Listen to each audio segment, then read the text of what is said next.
hoy tenemos el honor de tener con nosotros al doctor Jorge Alonso, que es un médico fitoterapeuta, es docente de la UBA, es presidente de la Sociedad Latinoamericana de Fitomedicina y es autor de un libro que se llama Tratado de Fitoterapéuticos y Fitofármacos y Nutracéuticos, ¿no?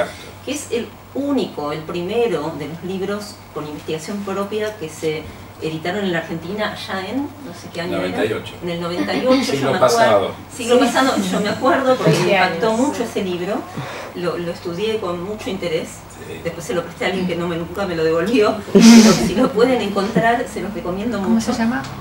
Se llama Tratado de Fitofármacos de Fitofármacos y Nutracéuticos. Sí, es un tratado literalmente, mucha información. Y es un estudioso de toda la vida de este acervo de medicina natural que tienen las plantas. Hoy además nos va a ser un puente muy poco difícil de encontrar, que es qué decían las culturas originarias sobre estas plantas con propiedades medicinales y qué dice la ciencia hoy. Y además de todo eso es un amigo y eso me da mucha alegría. Igualmente, gracias. Bueno, gracias Jorge por estar No, por favor. Bueno, ante todo buenas noches. Voy a pedir disculpas por la voz, lo que pasa vengo de charlas en charlas y con el frío y estamos grandes ya también. No, estamos todos igual, doctor. Estamos hoy como una epidemia. Perfecto. Bueno, la charla no es que vamos a hablar de enseñarles propiedades de plantas medicinales, o sea, la idea es que hagamos una suerte de conexión entre lo que es la ciencia, que puede respaldar hechos relacionados con la medicina, y las tradiciones, basadas muchas veces en cuestiones empíricas, folclóricas y también espirituales. Entonces, es bueno ir siempre hacia las definiciones en búsqueda de saber por qué llamamos a las cosas por su nombre. Bueno, primero definimos ciencia. Es un conjunto de conocimientos obtenidos mediante la observación y el razonamiento sistemáticamente estructurados y de los que se deducen principios y leyes generales con capacidad predictiva y comprobables experimentalmente. Adelante. Esta es la definición de la lengua del diccionario de la Real Academia Española. Y por otro lado tenemos definición de espiritualidad. Como espiritualidad, la definición es muy cortita porque es naturaleza y condición de lo espiritual. Para definir espiritual es aquello relacionado con el espíritu, y acá viene lo interesante. ¿Qué es espíritu?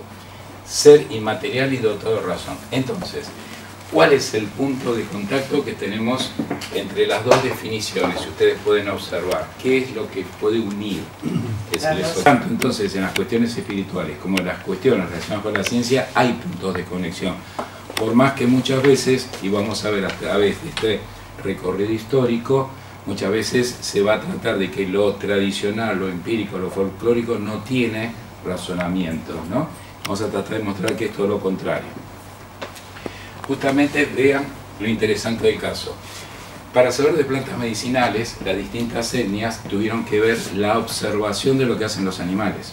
Los animales tienen un carácter instintivo que les permite reconocer qué es alimenticio, qué es tóxico y qué es medicinal. ¿Correcto?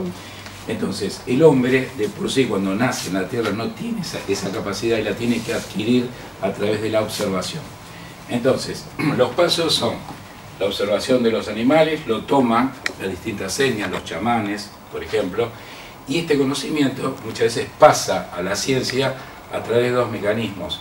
El primero es el del robo de información, ¿no? Es el que generalmente se ha hecho vastamente en todo lo que es tanto Latinoamérica, Asia, África, etc.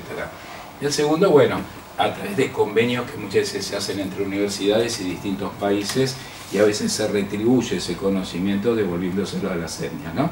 Pero eso puede representar el 5% de los casos, el 95% el robo de información. Y luego se llega a los medicamentos. Entonces, esto, hoy nos dicen que esto es ciencia, pero partió de los animales, de los cuales vamos a la siguiente. La definición de animal nos va a llevar a que es un ser instintivo e irracional. Se nos da vuelta la cosa. Lo que es ciencia tiene que ser racional, pero la ciencia se basó en lo irracional que era el animal, ¿no es cierto? Porque, ojo, los remedios siempre, la gran mayoría han surgido de las plantas medicinales. Esto es, doy clases justamente, esos son cuantísimos los ejemplos que les podría dar. Fíjense, además la etimología, ¿qué es animal?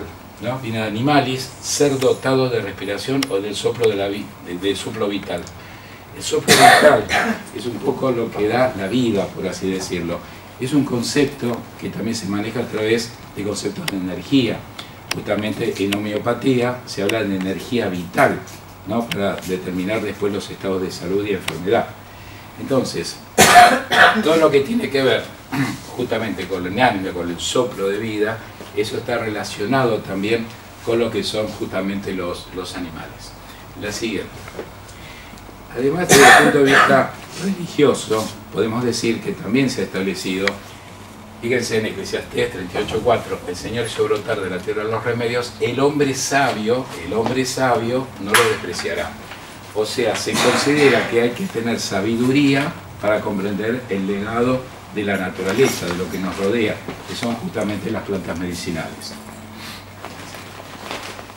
Cuando tenemos que hablar de ciencia, también es cierto que hay que documentar las cosas, y los primeros elementos científicos que hubo para documentar ciencia relacionada con la medicina fueron los antiguos libros. En especial tenemos el Pensado de la medicina china, que hay muchas dudas sobre la antigüedad exactamente, porque la mayoría concuerda que tiene 100 a 200 años antes de Cristo, que fue, por así decirlo, confeccionado. Sin embargo, hay muchos que lo atribuyen a mucha más antigüedad. No obstante, este libro se basó en las experiencias que contaba el emperador chino con su médico. El médico en realidad es el que relata el libro, y es muy interesante porque marca cómo eran justamente las distintas dinastías, cómo se trataban los emperadores, cómo era la relación de un médico con la máxima jerarquía, que era el emperador chino en ese momento. Bueno, es un libro muy interesante, menciona gran cantidad de plantas, y ese libro además con el tiempo se fue actualizando. Al día de hoy se sigue haciendo y forma parte de la farmacopea china. O sea, está actualizándose permanentemente. Dentro de las antiguas medicinas tenemos la medicina de la India, con 3 libros muy importantes: el Charaka Samhita, del siglo I a.C., Sushruta Samhita, 600 a.C., o el Ashtanga Hridaya, del siglo VII después de Cristo. Es decir, estos libros en realidad son libros antiquísimos que también formaron parte de lo que era la inscripción de elementos científicos de esa época. O sea, cuando hablamos de ciencia nos estamos refiriendo a esa época con lo poco que había, pero que es lo que posiblemente dio respaldo a que luego la ciencia actual, con toda su tecnología encima, tome esos elementos y siga la investigación hacia el desarrollo de fármacos. O sea que todo lo que hoy se habla de científico siempre está basado en los hechos empíricos, porque todo esto tenía mucho de empirismo. La palabra empirismo viene de empiria, justamente, que significa experiencia, es decir, había que experimentar. Así como la ciencia médica también experimenta drogas con pacientes, todas estas cuestiones eran experiencias personales que se iban transmitiendo y escribiendo. Bien, pasamos un poco a con el correr del tiempo, a la medicina griega, que es quizás la medicina que empieza a validar mucho mejor los conocimientos científicos en función de desterrar un poco todo lo empírico folclórico que había antes. Por ejemplo, Hipócrates es un poco la persona más indicada para establecer una suerte de corte en esta historia, o de bisagra, donde más allá de los conocimientos que eran realmente con poco asidero desde el punto de vista medicinal, era mucho observacional, mucho de me la juego por esto, por así decirlo, él empieza a racionalizar la cosa y dice, no, al paciente hay que escucharlo, al paciente hay que tocarlo. Era muy difícil tocar a la gente antes, no era sencillo, y menos un médico con una mujer. Tengo grabados que son del siglo XVIII, donde un ginecólogo, para revisar a una mujer, la mujer tiene que estar con toda su pollera, el tipo agachado, levantar y sin mirar, tocar, a ver qué encontraba. Medio, bueno, había mucha pudor en todas estas situaciones, y ocurría eso en la edad de los griegos también, ¿no es cierto? Bueno, pero Hipócrates da las bases de la medicina moderna. Hay que revisar al paciente, las bases semiológicas, y eso el día de hoy perdura, por suerte. Todas las maniobras que nosotros hacemos en los hospitales palpar un hígado, percutir un pulmón, todo eso lo enseñó Hipócrates. En esta época estamos refiriéndonos siglo V a.C. Lógicamente hubo muchos otros griegos que también hicieron grandes aportes. Dioscórides, por ejemplo, un gran libro, el Dioscórides, que fue un libro del cual se basaron los futuros libros de plantas medicinales. Galeno está en el siglo I después de Cristo, era el médico de los gladiadores, por así decirlo, pero establece una diferencia con Hipócrates. Hipócrates iba más a preguntar hacia el todo, por eso viene la palabra holístico, que se basa en la medicina natural, porque holístico es el todo. Hipócrates, ibas a la consulta, te preguntaba cómo te alimentás. El paciente, por ejemplo, iba por dolor de cabeza. Bueno, pero ¿cómo es tu relación con tu familia? ¿Dormís bien? ¿Cómo te afecta el cambio de clima? Eso era el todo, preguntar todo absolutamente. En cambio, Galeno iba más al síntoma. Fiebre, acá te doy las plantas para la fiebre. Dolor de rodilla, te hago la tisana, el preparado para el dolor de rodilla. La medicina luego tuvo que elegir. Y como decimos lo paradójico, ¿no? La medicina finalmente elige a Galeno, y entonces fabrican remedios para tapar enfermedades o tapar síntomas. Entonces tenés fiebre, el antifebril, tenés migraña, el antimigrañoso. Se olvidó del holos, del todo. Sin embargo, después nos recibimos de médicos y nos hace jurar por Hipócrates. La vuelta de la vida. Bien, medicina árabe, judía, importantísimos aportes de Avicena. El canon de la medicina es un libro hermoso árabe, donde relata mucho de lo que son las plantas medicinales, y Maimónides, dentro de los judíos, también hizo una gran obra. Maimónides no solamente era médico, era filósofo, era botánico, era de todo. Creo que tenía 7 títulos más o menos, porque realmente era un sabio. En esa época, estamos hablando de siglo XI, donde aparece Maimónides, por ejemplo, los sabios entendían de todo, ¿no? Justamente no era que había carreras en sí, sino que comprendían prácticamente todas las cosas. Así es. Cuando no había ciencia, había que saber para qué servían las cosas. Por ejemplo, tenemos la famosa teoría de las asignaturas, una teoría que estaba direccionada a comprender los parecidos de los determinados vegetales con una suerte de relación con una enfermedad. Entonces, en estos parecidos, se hablaba, por ejemplo, la palta tiene forma de ovario, entonces debe ser útil para la fertilidad, para la mujer, para sustentar justamente el feto del óvulo. Entonces, de esta manera, en el ovario, pero de esta manera entonces se hicieron relaciones entre los parecidos y las posibles enfermedades. La nuez, por ejemplo, ¿quién duda que acá no hay un cerebro adentro, no es cierto? Entonces que la nuez tiene que ser útil para el cerebro. Lo mismo con huesos y apio. El apio, de alguna manera, tenía una relación con los huesos, por lo largo. El jengibre y el estómago. Esto que suena descabellado, indudablemente en esa época tuvo mucho de acierto y al día de hoy sigue teniendo acierto. Nadie duda que los ácidos grasos poliinsaturados, los omega 3 que tiene la nuez son para el cerebro, hoy está totalmente comprobado. Nadie duda del aporte mineral que tiene el apio en los problemas de osificación. Nadie duda que no se hace un té de jengibre para el estómago, para la digestión, ¿no? Bueno, de la palta está en investigación y en ratas está probándose que las ratas con extractos de palta, las ratas hembras mejoran la fertilidad. Son pruebas que por ahora se están haciendo. Así que estas cosas que eran como traídas de los pelos, eran la ciencia que se estaba aportando cuando no había forma de mostrar hechos científicos. La época medieval fue una época muy oscura de la ciencia, muy oscura, hasta el punto que la ciencia ocurría únicamente en los monasterios. Los curas eran quienes estaban encargados de llevar la relación de la salud y la enfermedad. ¿Por qué? Porque ellos atendían los problemas del espíritu y se atribuían solucionar los problemas físicos también. O sea, así como te soluciono lo espiritual, lo que pueda tener relación con tus creencias, etcétera, también te voy a solucionar las enfermedades. No por capricho, la palabra cura indica muchas cosas. Cura es la persona religiosa y cura es el arte de curar, ¿no es cierto? Ellos entonces en los monasterios ejercían el arte de curar. Ahora bien, ¿dónde lo hacían? Generaban una serie de reductos donde cultivaban las plantas medicinales y ahí esos reductos eran llamados oficinas. Las oficinas justamente dieron origen a la palabra oficinal. por eso hay drogas oficinales que son derivadas de plantas, porque eran las plantas que se cultivaban en las oficinas. Al día de hoy sigue habiendo en los monasterios los famosos productos medicinales en base a licores, licor monacal, ¿no es cierto? Todos los licores que son en base a muchas plantas, con mucho alcohol incluido, pero que es una costumbre que viene de épocas medievales.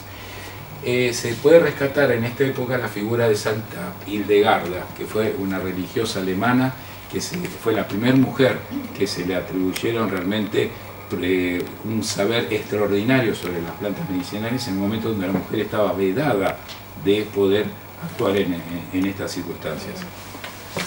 Fíjense, estamos ahora en la etapa, pasamos a la etapa medieval, llegamos al Renacimiento. En el Renacimiento aparecen los tribunales de la Santa Inquisición. Eran tribunales justamente que estaban regidos por la Iglesia en ese momento, junto con el Estado. El Estado y la Iglesia generaban una suerte de, por así decirlo, de dueto que comandaba todo. Entonces, con la anuencia del Estado, la Iglesia empieza a hacer la Santa Inquisición. Empiezan ciertas persecuciones, que en especial las que más la ligaron fueron quizás las brujas, que se decía que las brujas, porque ellas trabajaban muchas veces con plantas alucinógenas. Esas plantas alucinógenas les hacían desvariar, les hacían lógicamente, pero no los usaban para drogarse. En el concepto de salud y enfermedad que existía antes se consideraba que la enfermedad era producto de la invasión de un espíritu. Entonces ellas con esas alucinaciones querían poder combatir al espíritu que estaba generando la enfermedad. Pero eso estaba mal visto por la Iglesia, porque muchas veces en el acto alucinatorio que ellas tenían podían proferir algunas palabras inentendibles y se decían que eran palabras del demonio. Por eso fueron perseguidas y quemadas muchas de esas brujas.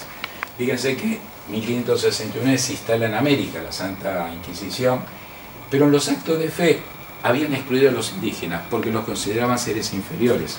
Entonces era como decir, matamos perros. Entonces, pobrecitos, déjenlo. Vamos a aquellos que, por ejemplo, algunos curas que se rebelaban, iban a ser quemados también, porque un cura que se rebelaba había sido tomado por el demonio, básicamente. Lo interesante, el edificio que ocupó en México la Santa Inquisición, hoy es la Facultad de Medicina, ¿no? Bastante paradójico. Bien, la quema de brujas o curas que se rebelaban. Por eso la gente en las zonas andinas, generalmente para protegerse de la Santa Inquisición, colocaban cruces en sus casitas. Entonces cuando venía la iglesia, de pronto ellos tenían sus rituales, la gente de América tenía también sus creencias, lógicamente, pero para no ser quemados o para no ser torturados, etcétera, colocaban una cruz arriba. Entonces cuando venía, dice, mira arriba, yo soy de ustedes, ¿eh? Entonces tenían la Virgencita, etcétera, etcétera. Y esta costumbre quedó. Es muy común ver casas entonces en las zonas andinas que tienen sus cruces arriba, que todavía remedan esa época. Fíjense lo que decía un inquisidor inglés, ¿no? William Perkins. Sería 1000 veces mejor para Inglaterra si todos los hechiceros muriesen, ya que ese sería su justo y digno fin. Y era un religioso, es lo que lo decía, ¿no? Así es. Alonso de Salazar. Alonso de Salazar salvó a mucha gente de la hoguera. Entonces esto es lo que él documenta que vio. Dice, dio a conocer en 1802 confesiones de brujería, de las cuales 1384 correspondían a niños de entre 7 y 14 años. Imagina, eras hijo del brujo, de la bruja, primo, sobrino, etc. Ibas a la hoguera también.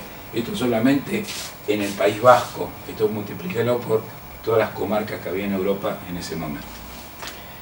Además, fíjense, los médicos judíos eran perseguidos porque se los consideraba causales de pestes y epidemias. O sea, la persecución en Europa por los judíos fue terrible. Y hubo cosas pero espantosas. Por ejemplo, cuando vino la peste, se empezó a perseguir a todos los gatos pensando que los gatos eran portadores de la peste, por ejemplo. O, en su momento, el muerto por la peste exhalaba una suerte de olor que remedaba al fruto del espino albar. El espino albar es el Crataeus. Entonces en Europa se quemaron todos los Crataeus pensando que era el culpable de la peste. Cuando después se descubrió que eran las ratas. Sin embargo, bueno, fíjense lo que pasó. Solo en Estrasburgo mataron 2000 judíos en esa época, ¿eh? Solo en Estrasburgo. Galileo en esa época tuvo que retractarse. Pero la Iglesia respetó la alquimia en tanto y en cuanto los alquimistas fueron perseguidos también. Los alquimistas hacían menjunjes, hacían cosas, pero los respetaron porque decían, miren, los alquimistas fueron vivos. Antes que nos persigan, les prometieron a la Iglesia en ese momento que podían conseguir oro a través de las distintas experimentaciones que hacían. Entonces la Iglesia, cuando se escuchó oro, bueno, ustedes sigan trabajando, muchachos, le damos 5 añitos más.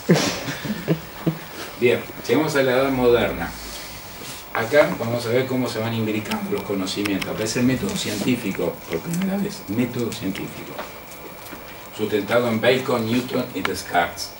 Pero aparecen también los primeros herboristas de gran importancia, los que, si bien los primeros libros habían sido de los griegos, pero ya en Europa empiezan a describirse muy bien las plantas medicinales también, y Gerard Parkinson o Nicholas Culpeper son los grandes herbolarios que dieron realmente información muy importante hacia la parte científica. En esa época estamos hablando que también los europeos empiezan a desembarcar en América y empiezan a traer justamente todas las enfermedades, hasta el punto que ellos en el primer desembarco traen la influenza cuando desembarcan en Dominicana. 1493 había 1.100.000 personas en Santo Domingo. En 1506 350.000 quedaban. En 1517 ya hablamos no de habitantes, sobrevivientes. Solamente 10.000 sobrevivientes. O sea, la población original que había en República Dominicana prácticamente se extinguió por las enfermedades que había traído el europeo, especialmente la influenza. En 1520 parte una expedición de socorro a Hernán Cortés, que había sido derrotado en México, y llevan la viruela a México.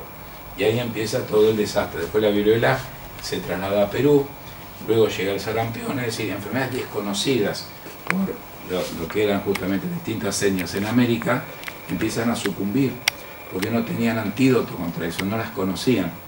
Muchas veces hasta llegaron en México, estaban los famosos cenotes, a hacer sacrificios humanos a ver si había algún dios que los ayude a través de esos sacrificios a parar las matanzas que había. Entonces era terrible cómo fueron padeciendo todo esto. Llega el europeo a América y fíjense, siempre está la imagen de la cruz y los indígenas los reciben, les hacen ofrendas. Hubo un intercambio inicial, la siguiente, y hubo un intercambio muy interesante en respecto a alimentos. Todos estos alimentos son alimentos americanos que empezaron a formar parte de la canasta europea después. Hubo un intercambio, y los europeos también trajeron muchas plantas, trajeron muchos frutos, y en ese intercambio hubo realmente conocimiento de especies que eran totalmente desconocidas por los europeos. Lo que le llamó mucho la atención al europeo, cuando llega, encuentra que la expectativa de vida del habitante americano era superior a la de ellos. Eso le llamó mucha atención, diciendo cómo esta gente que es, por así decirlo, inferior a nosotros, viven más que nosotros.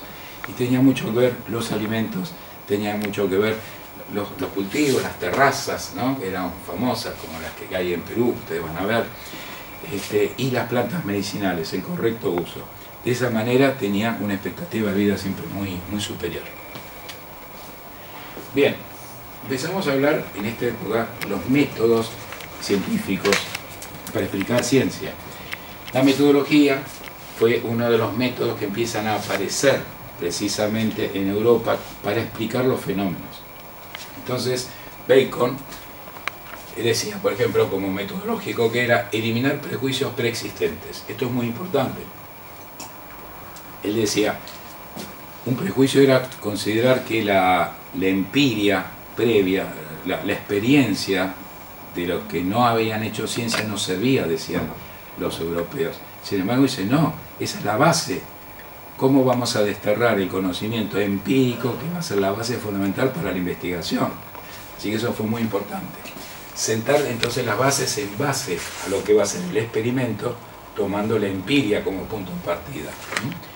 El experimento determinará la experiencia futura.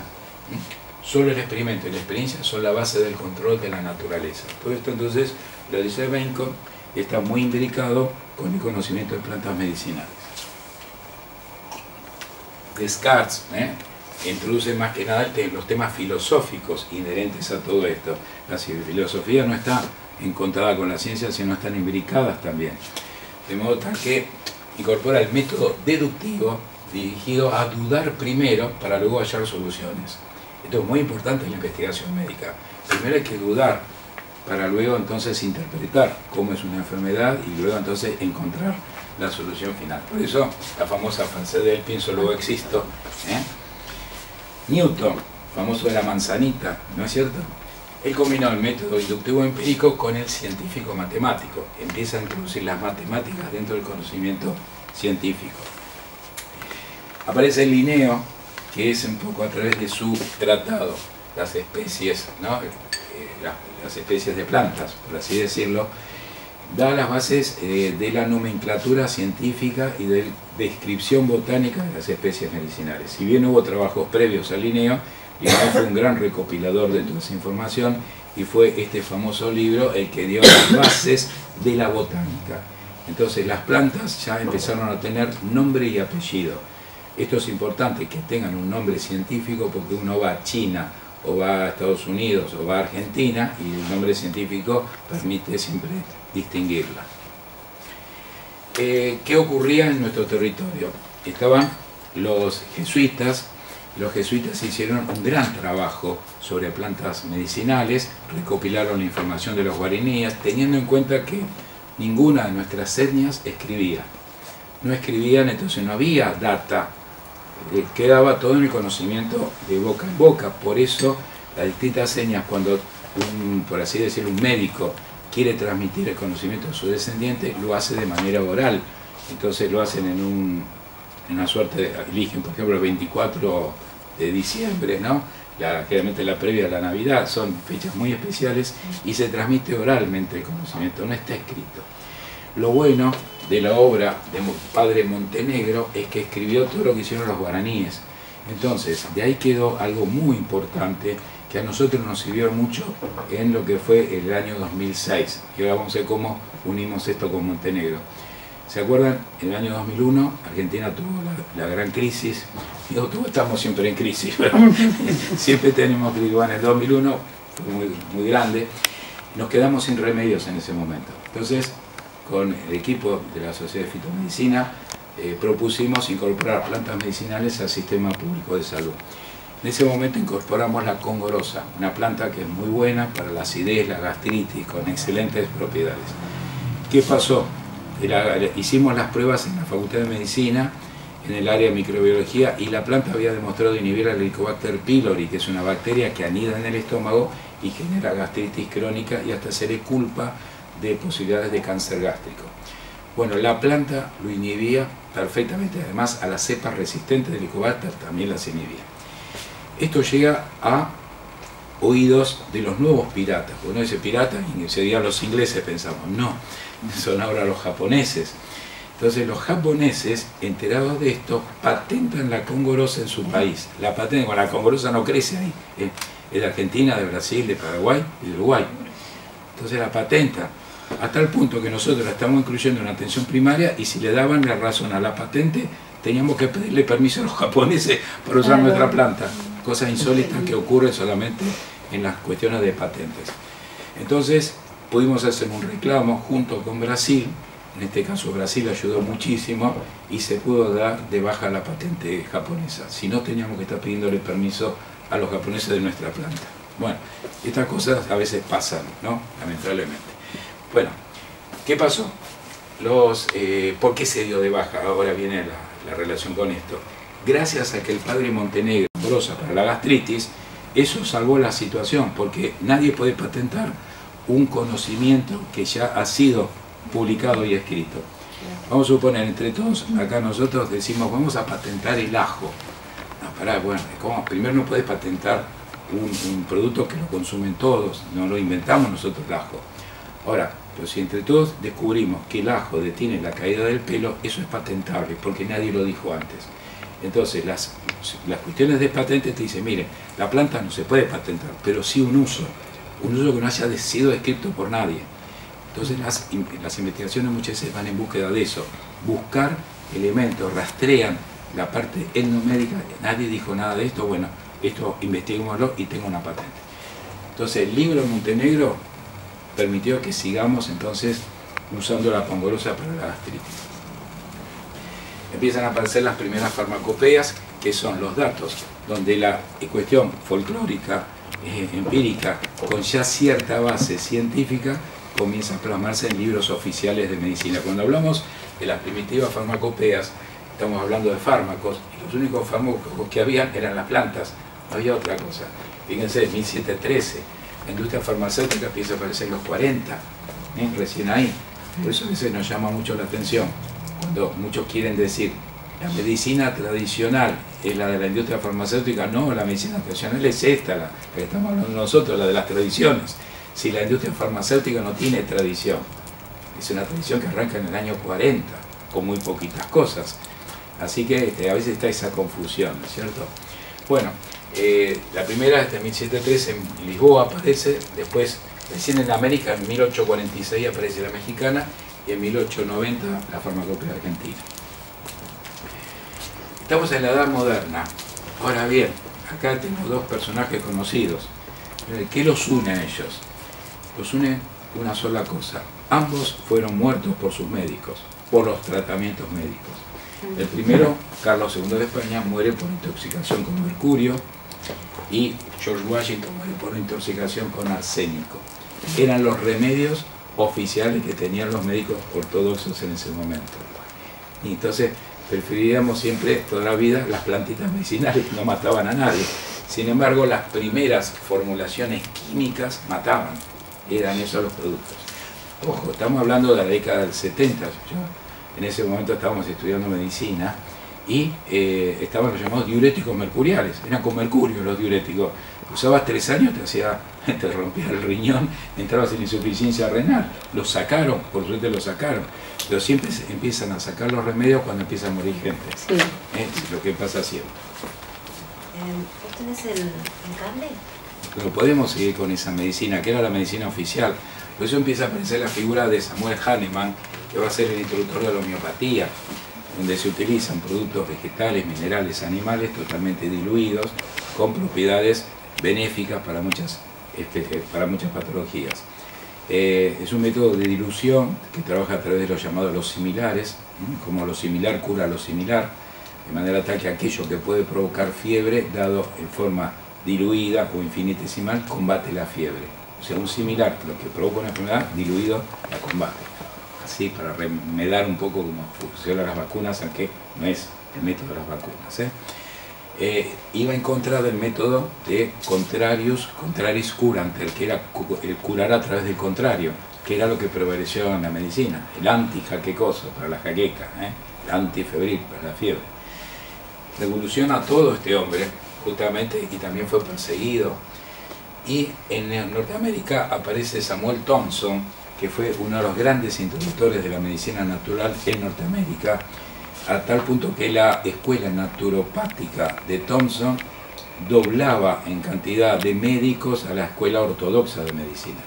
Entonces eran mucho más, al partir justamente se muere un presidente, ¿no es cierto?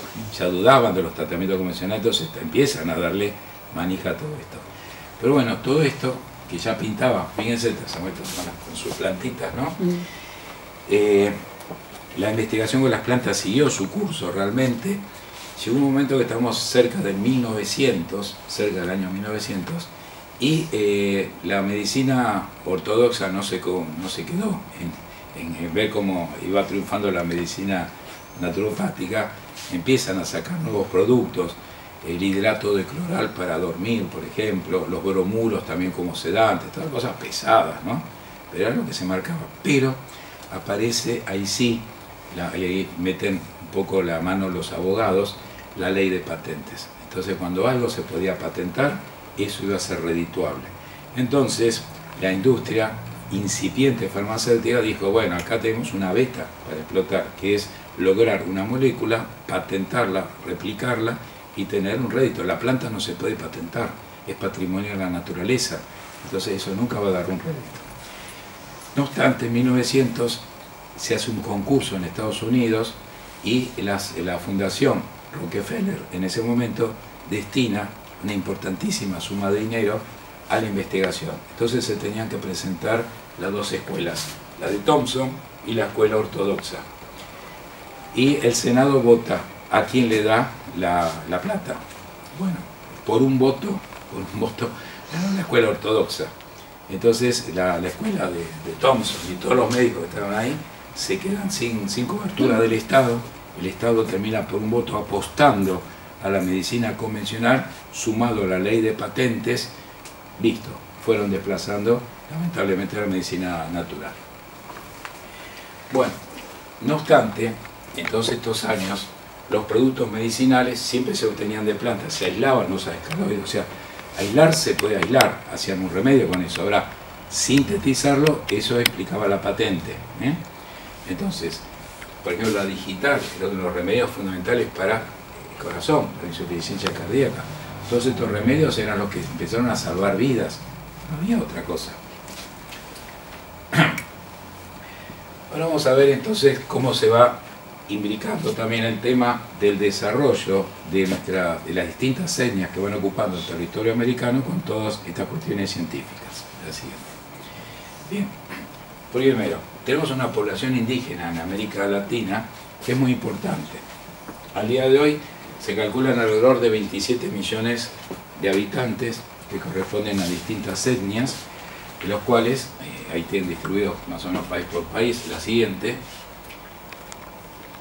vamos viendo que cada país tiene su cantidad de distintas etnias, ¿no? Por ejemplo, Argentina cuenta con 28 etnias reconocidas, Paraguay 19, Perú 43, Brasil 41. Uruguay, por ejemplo, no utiliza el criterio de etnia de diversidad. Dice, bueno, población indígena, por así decirlo. Y allá tienen charrúas, tienen guaraníes, tienen distintos, sin embargo, bueno, no los quieren considerar así separados, sino como que todo es un conjunto, ¿no? Bueno, la cuestión es que tenemos una diversidad étnica muy importante, que muchas veces las distintas etnias pueden utilizar una misma planta con distintos fines. Eso a veces es como que embarra la cancha, ¿no? Porque a veces digo, a ver, esto pasa con una planta, el sarandí. Sarandí en Argentina lo usamos para la diabetes, en forma, por así decirlo, folclórica. Tiene muchas investigaciones en modelos animales y es excelente. Los brasileros lo usan como antiinflamatoria, es decir, la misma planta, y no la usan para la diabetes. Entonces, estas cosas a veces es como que terminan diciendo, igual, porque no nos ponemos de acuerdo, investiguemos las dos cosas, ¿no? La siguiente. Terminologías. Bueno, van a ver que en medicina indígena tenemos distintos términos. Vamos a encontrar, por ejemplo, tribu. Tribu significa generalmente grupos pequeños poblacionales que comparten muchas cuestiones distintivas entre ellos. Pueden compartir la lengua, la cultura, pero dependen de su tierra para vivir y que no han sido asimilados por la sociedad mayoritaria. O sea, las tribus en realidad no son cooptados por la sociedad occidental, por ejemplo. No obstante, el concepto de tribu está muy limitado, por ejemplo, únicamente lo usan los norteamericanos. Ellos tienen sus tribus, les llaman así tribus, y sin embargo, esas mismas conformaciones pequeñas poblacionales en otros países no son considerados tribus, ¿no? Por eso les digo, son terminologías. Indígena. Fíjense qué interesante esto, indígena. Del latín viene, que es originario de. A su vez deriva del griego endogenes, que es nacido en casa. En realidad la palabra indígena es aquel que es originario de un lugar. Y lo separamos de indigente, porque muchos creían que indígena significaba indigencia, era pobreza, que tenía que ver con que, bueno, se dice indígena porque es pobre. Voy a tomar un poquito de agua, disculpen. Fíjense que es interesante la etimología, ¿no? Compuesto in, que es un prefijo que significa negativo, no es cierto? Y lo otro viene de digerir, digere, que es disponer, digerir algo. Entonces, literalmente, el que no puede disponer de algo, de ahí viene indigente, aquel que no tiene dinero para disponer de bienes. Y de ahí el término digerir también se usa para la palabra digerir, el tubo digestivo, porque es poner a disposición del organismo los alimentos, tiene que ver con la disposición hacia algo. Entonces, siempre aclaramos esto, porque muchos confunden o creen que indígena viene de indigente y no tiene nada que ver. Pero, la próxima, es muy interesante que en realidad el mejor término que identifica sería indígena y no pueblo originario. ¿Por qué? Porque el término indígena habla del origen, habla del lugar, del sitio donde ellos nacen. En cambio, pueblo originario, en realidad se le atribuye el nombre a pueblos que no son originarios del lugar. A veces tenemos de pronto, entonces, mapuches embragados y no son originarios de ese lugar, por ejemplo. Entonces, y esto tiene que ver con las distintas corrientes migratorias. Las corrientes migratorias hicieron que las distintas, los primeros que fueron ingresando, porque ahora lo vamos a ver esto, ¿no? Fueron ingresando especialmente a través de Alaska, fueron migrando. Primero tomaron una posición, después fueron a otra posición, y así fueron migrando. Y de esa manera es muy difícil establecer que sean originarios de un lugar cuando su conducta siempre fue migratoria. Entonces, a veces yo, digamos, peleo mucho con las terminologías, porque por una cuestión muchas veces que tiene que ver con ciertas ideologías políticas, se habla de pueblo originario, cuando en realidad la palabra es indígena, y se ha quitado la palabra indígena pensando que están haciendo una suerte de, por así decirlo, de acusación de indigencia hacia esas etnias, cuando no tiene nada que ver. Por eso el pueblo originario es una denominación que se conoce a indígenas americanos a partir de reivindicar su cultura. O sea, la palabra pueblo originario trata de reivindicar la cultura, pero justamente tiene que ver muchas veces con ciertos medios que se consideran así como progresistas para atribuir un reconocimiento a esas culturas, pero que no tiene que ver justamente con la palabra origen, porque justamente no son pueblos originarios del lugar que están habitando en este momento.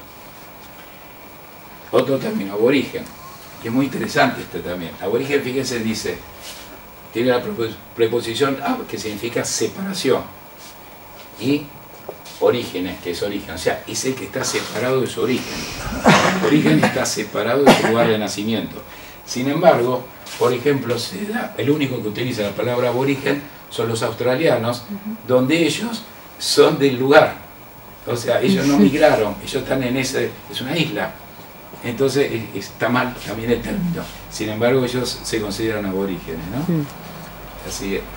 Indio, fíjense, del latín, in significa sin, es un prefijo privativo, y dio, Dios. Significa entonces, literalmente, los que no tenían un Dios o no creían en Dios. Claro, llegan los conquistadores, son todos indios, ustedes no creen en mi Dios. Entonces no tenían Dios y esa era la palabra. Que es distinto de lo que es el indio de India, ¿no? El hindú, que justamente viene del hindustani, que significa hindú, el del Río Grande, o el que nació en el Ganges. Entonces, es interesante, digamos, este tema de las terminologías, porque la estamos usando mal, por lo general. La siguiente. Bien, tenemos las distintas corrientes migratorias. A través del estrecho de Bering han llegado asiáticos, han llegado también de la zona de Melanesia, han llegado de Australia. Entonces, es interesantísimo ahora cómo vamos a encontrar similitudes, cuestiones relacionadas con estas migraciones. La siguiente. Había muchas teorías de cómo llegaron. Florentino Meguino decía, los originarios de América son argentinos, porque él había encontrado restos fósiles justamente en la Patagonia. Entonces, esa era una teoría que él sustentó durante mucho tiempo, que después fue sacada, descartada, porque se encontraron restos de otros lugares, evidentemente. Alex Herdicka, él tiene la teoría de que el hombre americano provenía de Asia, realmente mongoloides. Entonces decía, miren, uno puede hacer un análisis de poblaciones, por ejemplo, de Perú, de Bolivia, con rasgos un poquito así como mongoloides, similares al de Mongolia o al de otros países asiáticos también. Y le decía, miren, tiene similitud, cabello lacio y negro, ojos semirrajados, piel cobriza, escasa pilosidad, pómulos salientes, pero tampoco cerraba esta teoría, no explicaba todo el resto de las etnias que encontrábamos. La que más se tiene en cuenta hoy en día es la teoría de Rivet, que habla de ingresos asiáticos, polinésicos, melanésicos y australianos. Son distintas convergencias que han venido a ocupar el territorio. Según Rivet, los amerindios caracterizan en conjunto por una fuerte proporción del grupo sanguíneo 0, ¿no? Hizo esa analogía. Y los pueblos asiáticos prevalece el grupo B, o el grupo A. Entonces, él también, a través de los grupos sanguíneos, decía, por eso tenemos las distintas señas de distintos grupos sanguíneos, justamente porque según de dónde provienen, hay prevalencias. Si todos hubieran sido originarios en un solo lugar, ¿por qué van a tener distintos grupos sanguíneos? Interesante, por ejemplo, justamente para desterrar una teoría única, decían, miren los collas y miren los arawak. La cabeza son distintas, uno es braquicéfalo y otro es doricocéfalo, uno tiene la cabeza alargada, el otro tiene la cabeza ensanchada, entonces no pueden venir de un mismo lugar ese tipo de personas. Lo mismo con los gigantes, con los patagones. ¿Cómo puede haber gigantes en Patagonia y había casi pigmeos en Caribe? Entonces no puede haber una teoría única, tiene que haber una teoría multivalente de distintos lugares. La siguiente. Y miren la cuestión lingüística, que esto es interesantísimo. Por ejemplo, las palabras agua. En australiano, cuno. En chon, que es una lengua justamente amerindia, cono. Fuego, maca. Maca. Fíjense las similitudes que hay con las palabras. O sea, cómo entonces hay influencias australianas para que los australianos justamente entraron teóricamente por Tierra del Fuego. La cultura chon es una de las culturas que tiene que ver con los zonas. Entonces, ahí entendemos por qué son similares los términos. Palabra padre, fíjense qué interesante, ¿no? En Samoa, Fiji, en la T, de todos lados, y los quechua lo mismo. Un dibujo de un búfalo en cuevas. En Europa dibujaron esto, y en Norteamérica dibujaron eso, o sea, muy parecido. La siguiente. Fíjense las similitudes en el Valle del Indo y la isla de Pascua. En el Valle del Indo, fíjense los dibujitos, la isla de Pascua, prácticamente todos muy similares. Fíjense, incluso letras o señales, o sea, plantas, etc. Todo prácticamente igual. O sea, hubo de alguna manera encuentros. Además, la teoría que tienen los indígenas, la teoría de lo sobrenatural, siempre ellos han privilegiado que las cuestiones relacionadas con los fenómenos atmosféricos, los truenos, las lluvias, los relámpagos, los huracanes, todo eso podía ser enojos de los dioses, teniendo en cuenta siempre el concepto de que la enfermedad iba a ser producida por un espíritu que iba a invadir. Por eso se hacen los, por así decirlo, las fiestas en honor a la tierra, la Pachamama, para reivindicar, para darle, por así decirlo, una ofrenda a la madre tierra que nos da los frutos, nos da las plantas, y para que ella no se enoje, porque si la Pachamama se enoja, nos vienen todas las tempestades, las calamidades, etc. La figura, perdón, la anterior, era el maná. El maná es la fuerza sobrenatural que gobierna la naturaleza. Tiene distintos nombres ese maná. En África se lo conoce como jacina, en América del Norte los sioux le llaman huacán, en Australia churinga. Es decir, las tres, fíjense, Australia, América del Norte, África, los tres tienen el mismo pensamiento de que hay una energía que gobierna todo. Lógicamente, desde un punto de vista religioso uno puede decir, esa energía es Dios. Sin embargo, ellos le dan otra denominación. Es una denominación que podría emparentarse con el Dios que se cree también en Occidente. De la creencia del maná, tanto en India como en este, se llega a la idea de Dios. Entonces, el maná en realidad es la idea de Dios que tienen los indígenas. Decía Van Gennep, un sociólogo alemán, sobre lo del maná y lo que es el concepto de energía. Dice, el hombre primitivo piensa que hay una fuerza misteriosa oculta en todas partes, que penetra todo, que hace germinar las plantas, que las hace madurar, cargarse de frutos, que hace desarrollar embriones animales, que rige los movimientos del sol y hasta hace crecer los chicos. Esa extraña fuerza es el maná.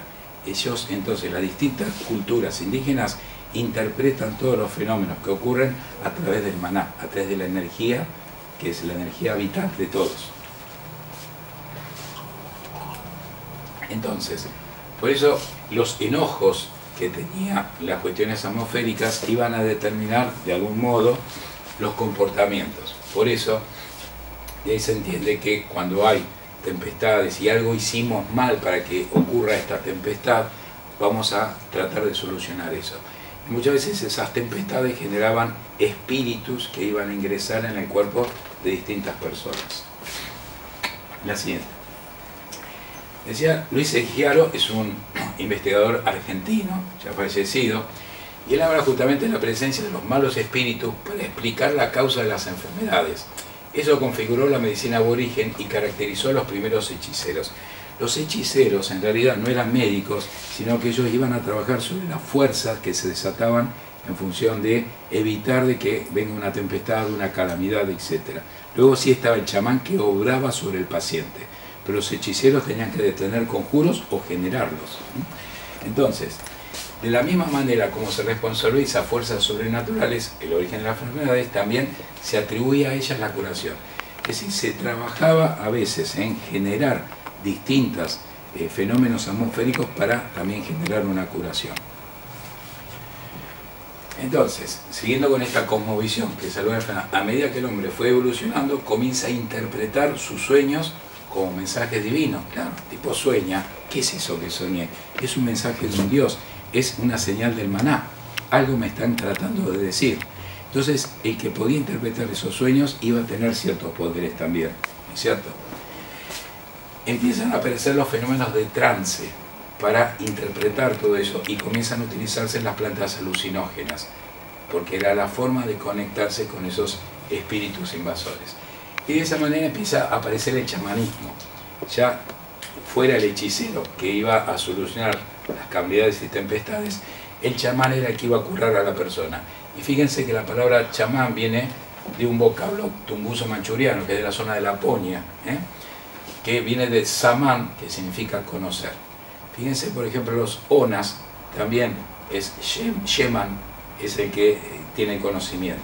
O sea, cómo otra vez los idiomas empiezan a conjugarse. ¿Quién podía ser chamán? No cualquiera. El chamán puede ser hombre o mujer elegido por los dioses. ¿Y cómo te elegía el dios? Si te caía un rayo cerca, eras el elegido. O sea, había una noche de lluvia, o te cayó un rayo, te tocó un rayo, ibas a ser elegido. También podía ser un epiléptico esquizofrénico. Las famosas convulsiones que podía tener una persona, se pensaba, esta persona está tocada por alguien, no puede convulsionar, no es normal. Entonces se le atribuían poderes especiales. Lo mismo los araucanos le daban como conocimiento especial a los homosexuales, porque como eran diferentes al resto, entonces esta persona que es diferente tiene poderes. Y las mujeres sabias, en las culturas araucanas nuestras también, eran las machis, se les dio ese nombre justamente como aquella que también no solamente iban a interpretar los fenómenos de salud y enfermedad, sino a dar soluciones a los problemas que acontecían en esas culturas. Causa de enfermedad, según la teoría chamánica, era por violación de un tabú, enemistad con un dios, posesión por fuerzas hostiles o malos aires. Por ejemplo, se decía que no había que visitar los antigales, que eran los cementerios donde se enterraba a la gente, porque si vos visitas y estás embarazada y visitas un cementerio con tu crío y en esos lugares hay espíritus malos dando vuelta, eso es un lugar donde no hay que ir. Entonces, la mamá que iba y visitaba esos lugares estaba rompiendo el tabú. Era tabú visitar esos lugares, entre tantos otros. Enemistad con un dios, o sea, no te pelees con un dios, porque el dios se va a vengar siempre de vos, se va a vengar en forma de enfermedad. Posesión por fuerzas hostiles, generalmente cuando el tipo convulsionaba, está poseído por una fuerza, entonces era como algo divino también. Y los malos aires, se concebía que había un mal aire en el ambiente y que eso penetraba. Entonces el aire malo había que sacarlo. A tal punto la palabra malaria, cuando venían las fiebres y la gente se ponía malaria, viene de mal aire. Eso significa, La siguiente. Es interesante lo que dijo el subdirector de la OMS allá en el año 74. Dice, los médicos brujos, chamanes o curanderos tradicionales no son menos útiles que los psiquiatras y psicoterapeutas de los países occidentales. A pesar de la civilización tecnológica, los hombres necesitan participar en ritos. Nosotros somos seres rituales, hacemos ritos. Un jugador va a salir a la cancha, se persigna. Es decir, hay muchas cosas que tenemos esos ritos, y esos ritos los iban a proporcionar precisamente ellos, brujos chamán. Entonces, para distintas comunidades era tan importante como un médico delantal el brujo, el chamán o el hechicero. Miren lo que decía Freud, muy interesante. La eficacia del hechicero parte del supuesto de la superioridad que ellos esgrimen, de su convicción del conocimiento que tienen, de su confianza ilimitada en el poder sobrehumano del cual están poseídos, siendo la omnipotencia un constituyente permanente asimilable a una neurosis convulsiva o una paranoia. Es decir, lo consideraba el hechicero un paranoico, pero tenía tan poder de convicción, era tan convincente y estaba tan creído en lo que hacía, que era suficiente para que una persona se ponga a disposición y estoy enfermo, que venga el hechicero. ¿Era? Porque tenían realmente un poder muy pero muy grande. Albert Schweitzer fue justamente Premio Nobel de la Paz, trabajó médico incansable en África, ¿no? Se le conceptó la obra de Schweitzer. Los éxitos profesionales de los curanderos son tan importantes como los del resto de los médicos. Fíjense a qué punto, ¿no? Cada paciente lleva dentro de sí a su propio médico, quien con su sabiduría viene a salvarnos. Todos debemos dar una oportunidad al médico que se halla en nuestro interior. Y si él reconoce las fuerzas propias de curación, las reconocía como parte de nosotros, caemos enfermos y no trabajamos en recuperarnos con nuestras propias fuerzas. Siempre vamos en búsqueda de alguien, el médico que me salve, el médico que me remedia, y no construimos hacia la salud, construimos hacia la enfermedad. Comemos mal, nos estresamos, hacemos un montón de cosas que nos enferman. Vivimos en ambientes polucionados, nos hacemos mala sangre por cualquier tontería, nos enfermamos. Pero cuando te dicen, tenés que corregir esto a través de la alimentación, a través de la actividad física, ah no, eso es mucho laburo. Eso no, por favor, dame la pastilla. Entonces, había que reconocer, como dice Schweitzer, empecemos a trabajar con nuestro médico interior, y se le daba justamente el reconocimiento a que muchos pueblos requieren todavía de sus curanderos porque ellos saben interpretar lo que les pasa a sus distintas etnias.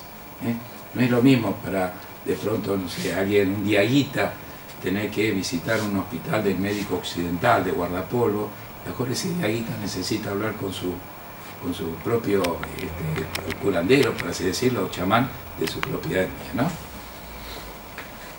Y después estaban los brujos, los magos, los hechiceros, que, como decíamos, rompían hechizos, sacrificaban animales. Fíjense, por ejemplo, dice, el brujo encargado del hechizo tomaba cabello, sangre o excrementos de la víctima, lo mezclaba con restos de un perro muerto, luego a medida que el perro se iba descomponiendo, se suponía que el embrujado se debilitaba, enflaquecía, y solo recobrando las prendas o los cabellos allí puestos podía el paciente mejorar, ¿no? Cosa que estas eran prácticas que siguen existiendo todavía en muchos de estos pueblos. El tema de los amuletos también formó parte del acervo de curación. Había que tener un amuleto, el amuleto siempre te ayudaba. Los amuletos, fíjense, o fetiches, del francés y del latín, ¿no? Fácticos, sortilegio, encanto, o del latín amuletum, alejar el mal. Fíjense que, por ejemplo, estos amuletos eran de los españoles, el giga, que se hacen llaveritos incluso. O los anglosajones, a diferencia de ellos, ponían el dedito en el medio, de ahí quedó el fuck you. El famoso fuck you es justamente como diciendo rechazo, surgió como rechazo al mal. Ahora te dicen andate a pasear. Cambió el simbolismo. Teoría de las enfermedades, bueno, como dijimos, había enfermedades que eran por el viento, ¿no? El mal viento, por ejemplo. Fíjense, esto es lo que les conté, lo de la malaria, se pensaba que era por los malos aires también. Para la medicina ayurvédica, muchas enfermedades derivan de Vata, que es una de las doyas vinculadas al aire, según ese libro antiquísimo, Shruta Samhita. Así es. Bueno, entonces, para contrarrestar esas cosas, las distintas etnias tienen elementos. Entonces, por ejemplo, en el NOA, en Bolivia también, para el mal aire se colocan cilindros o cigarros elaborados con plantas, como la contra la yerba, soplan luego en el interior del órgano enfermo. Puede ser cuello, oído. En el caso de oídos puede colocarse un cucurucho de papel, se quema, lo cual facilita la salida de ese mal aire. También se practica la saumerización. Muchas veces se colocaban plantas para que el mal aire sea contrarrestado por el buen aire de plantas medicinales. O a veces el tabaco formaba parte, a través de ceremonias, para purificar el aire también. En Yucatán, por ejemplo, para combatir el mal viento también cantan tonadas en idioma maya, o sea, cantar también podía expulsar el mal aire. Entonces, bueno, fíjense, por ejemplo, en el NOA colocan los cucuruchos de papel, se va quemando, se coloca en un oído enfermo y de esa manera tiene que salir el mal aire. Esas cosas se hacen en medicina china también, en la creencia de temas con el aire, con el mal aire, a través de la moxibustión. Bien, dentro de la filosofía, dentro de los tema filosófico muy interesante, el tema del ánima. Cuando vos te sentís mal, te sentís desganado, te sentís desanimado, te perdiste el ánima, te está saliendo el ánima y te perdiste la energía vital. Entonces, ya se hablaba del renacimiento sobre lo que era el ánima, que era una parte oscura y negativa del espíritu, y el ánimos, la parte luminosa y buena. Tenían que estar, por así decirlo, en equilibrio. En los arquetipos de Jung, ¿no? Lo habrán sentido nombrar, se menciona el ánima es el elemento femenino en el inconsciente del hombre y el animus, elemento masculino en el inconsciente de la mujer. Por eso, esto que representa el animus y el ánima dentro de las tipologías de Jung, lo podemos tranquilamente simbolizar con lo que piensa la medicina china, que es también el yin y el yang, los opuestos. ¿Qué es el yin y el yang? Por ejemplo, es el hombre, yin es la mujer. Pero el hombre, que es yang, tiene un pedacito de yin también. Y la mujer, que es yin, tiene un pedacito de yang. Por eso justamente, vamos a suponer que esto es yang, tenemos entonces, vamos a suponer que esto es hombre, tengo mi pedacito de mujer y la mujer tiene su pedacito de hombre. La pérdida del ánimo es la pérdida de la energía vital. Entonces, por ejemplo, en el NOA vamos a encontrar chicos donde la paletilla, que viene a ser el esternón, se le mete hacia adentro. Entonces trabajan y estos chicos tienen dolencia, dedicamiento, pérdida de fuerza, diarrea. Entonces, esto es la teoría que tiene que ver también con el susto. Uno podía perder el ánima a través de un gran susto. Entonces, por eso se trabajaba en desasustar a la gente, ¿no? Sacarle la posibilidad de que no vuelva a incurrir en esto. Para perder el ánima y devolver la energía vital, o sea, devolver el alma al cuerpo, decimos eso, ¿no es cierto? Es una expresión típica nuestra, tiene que ver con todo esto. Se hace rezos a la Virgen. Acá entra el sincretismo, que es el conocimiento religioso occidental acoplado al conocimiento religioso étnico, ¿no? De las distintas etnias que esté trabajando esto. Por eso el sincretismo es algo que quedó después de lo que fue la colonización. Se respetó tanto al Dios que trajo el europeo y se siguieron preservando cuestiones religiosas de cada etnia. Entonces se hacen los cultos a la Pachamama, por ejemplo. A veces se procede a encerrar al enfermo junto a su alma recuperada. O sea, una vez que le sacaste el ánimo, por así decirlo, se los encierra para que se encuentren nuevamente y que esa alma no vuelva a escapar. En otras ocasiones se procedía a lo que se denominaba también extracción del cuerpo extraño. Por ejemplo, esto se veía mucho en los guaraníes. Los guaraníes te decían, estás enfermo, te voy a sacar el mal que tenés ahí dentro. Entonces te empezaban a profundizar, ponían la mano bien adentro y de pronto sacaban algo. Y de pronto era una tripa de pollo. Lo sabían escamotear muy bien. Y entonces eso fue siempre una suerte de engaño a sabiendas. Ninguno de los guaraníes iba te sacaba el mal, por más que metiera la mano adentro. Eso lo hacían los filipinos también. En su momento vinieron los 80 los filipinos y te decían que te curaban cualquier cosa y eran fácilmente grandes, escamoteaban todo, ¿no? Esto le servía al paciente. El paciente de pronto cuando veía que le sacaban algo, esto es lo que te estaba generando el problema, y ya digo, un órgano de un pollo, de lo que sea, el tipo se curaba. Y encima veía que no había cicatriz. Dice, esto es en serio, me sacó algo de adentro, no me dejó cicatriz y me dice que me estoy curando. Entonces, frente a eso, esa evidencia no se rendía. Ahí interpretaban los fenómenos psicosomáticos. La otra era participar de los sacrificios. Si yo durante mucho tiempo había un mal en alguien, hay que sacrificar a alguien de la familia. Era una criatura a veces y bueno, el Dios está pidiendo sangre joven. Entonces, ojo, las distintas civilizaciones y distintas etnias cometían muchas de estas cosas, sacrificaban a muchas personas jóvenes en función de estas creencias también. El mal de ojo fue algo muy interesante porque también elogiado, alguien lo ojió y este tipo está enfermo. Lo trajeron en realidad los españoles a América, que ellos lo aprendieron de los árabes. Entonces el ojeado, los españoles decían este tipo está ojeado. Y eso era señal de que, ojo, no lo mires, hay que apartarse de él, ¿no es cierto? Miren, hasta en la Biblia dice que en el interior del corazón del hombre brotan los malos pensamientos, un mal de ojo. Y en San Mateo dice, Si tu ojo es malo, tu cuerpo entero estará repleto de oscuridad, o sea, también repleto de enfermedad. Entonces el concepto del ojeado era algo que estaba vigente. Los egipcios también consideraban esto del ojo como algo muy importante, a tal punto que el ojo de Horus representó la figura que finalmente nosotros vamos a colocar en nuestras recetas. El RP, con la barrita, RP significa recibe, o sea, recibe usted el rayo de Júpiter. Este es el rayo. Eso es lo que decían justamente. Si ustedes ven, analícenlo hacia grandes rasgos, es una RP, eso, ¿no? Entonces, ese RP, que es simbolismo egipcio, totalmente chamánico, por así decirlo, sin base en ningún fundamento, la medicina oficial lo toma. Famosos ojeados. Estos eran personajes que se decían eran incluso ojeadores, o sea, estaban ojeados y si te miraban, te transmitían el mal de ojo, ¿no? Entonces realmente pobre gente era muy mal, no los quería mirar nadie. La siguiente. Por eso este tema también se trasladaba incluso a los reyes. Al rey no había que mirarlo, porque el rey tenía capacidad de ojearte, tenía tanto poder que te podía provocar enfermedad. De ahí entonces que las coronaciones, tanto en Europa como en las coronaciones de los incas, no había que mirar jamás, digamos, al superior, o sea, había que respetar porque era una figura sagrada. Diagnósticos. Los pulsos al día de hoy siguen siendo un método diagnóstico de las distintas etnias. Tenemos los pulsos chinos, que son, pero acá en América también se toma el pulso, en especial en México, en Chiapas, está la tomada del pulso. Los granos de maíz era el arte de la adivinación.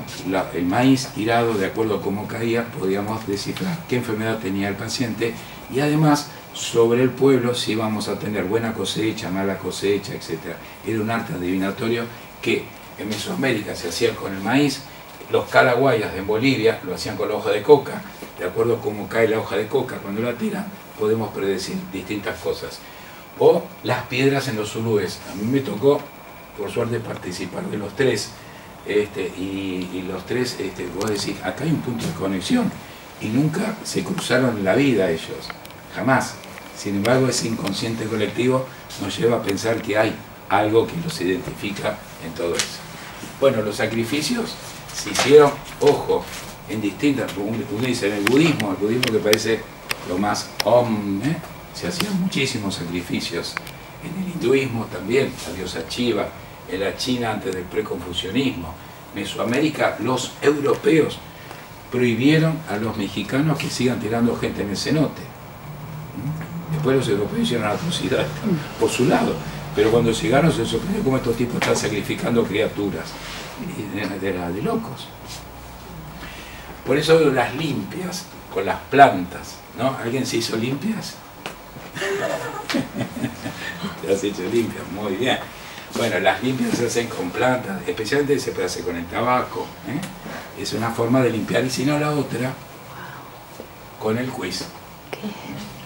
El quiz te lo pasan por la panza, después al quiz, ¿qué pasa? Una vez que te lo pasan por la panza, lo llevan y lo sacrifican. Lo abren, entonces dicen, mira, encontramos el hígado oscuro del quiz, quiere decir que el quiz te absorbió la parte patológica que tenía tu hígado y se la llevó el quiz. O sea, el quiz era el probador de enfermedad y después lo sacrificaban, ¿no?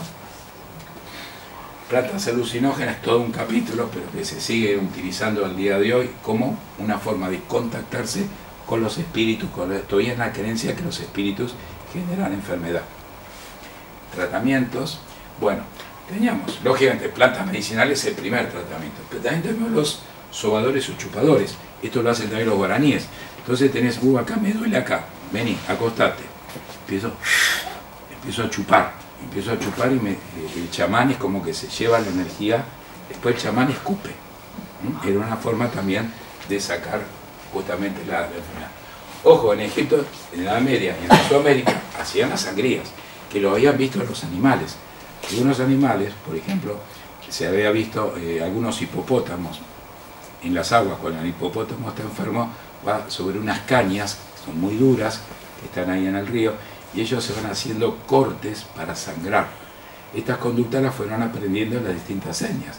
Entonces de ahí aprendieron que había que hacer cortes. En su momento había que extraer sangre, y la sangre la extraían muchas veces con sanguijuelas. Se colocaba la sanguijuela y sanguijuela te iba chupando la sangre, y era una de las maneras. Ojo, las sanguijuelas hasta el siglo XIX se usaron, no es algo tan viejo. Las amputaciones, reducción de fracturas se hacían, ¿no? Con plantas con alcaloides. Había plantas que tenían alcaloides y ellos con eso tenían la anestesia para hacer una amputación. O la consuelda, que era la planta que soldaba las fracturas. Vos tenías una fractura, quedate ahí, te ponían una hoja de consuelda, primero hacían como la tisana, te embebían todo eso y te ponían la hoja encima, te colocaban una suerte de cataplasma y de esa manera se decía la fractura consolidaba. Y hacía tratamientos odontológicos, incluso hay incrustaciones dentales, ornamentales, que se ven en muchas culturas. Gracias entonces a las plantas medicinales se obtuvieron grandes remedios. Es infinito todo lo que podríamos hablar de esto, simplemente para que tengan una idea. La etnia Yanomamis en el Amazonas, ellos con sus cerbatanas te hacían adormecer un animalito. Entonces dijeron, ¿qué tiene esa cerbatana? Creían que los mataban. No, está dormido, decían. Entonces roban esa información, sí, y con eso se obtuvieron los primeros anestésicos, cuando no había anestesia, la tubocurarina en 1942, como relajante preanestésico. ¿Hacían trepanaciones craneales? Sí, pero atención, acá hay un error, porque muchas veces decían, operaban del cerebro. No, sí y no. A ver, ¿por qué? Porque si la enfermedad se concebía como la introducción de un espíritu, te tenían que, para que salga ese espíritu, si no salía por la oreja, te lo tenían que hacer salir por el cráneo. Entonces te hacían con las plantas alcaloides te adormecían y te hacían la trepanación. La trepanación implica que ahora sí el espíritu puede salir. Sobre todo, tenían efectos curativos cuando quizás se trataba de una convulsión, una epilepsia. Es como que descomprimían el cerebro y el paciente mejor dejaba de convulsionar. Pero básicamente era no porque sacaban un tumor de la cabeza, era simplemente por una cuestión de sacar el espíritu. Un detallecito anterior. Esto era el tumi, que era un instrumento, esto usado en Perú, para hacer los cortes. Este instrumento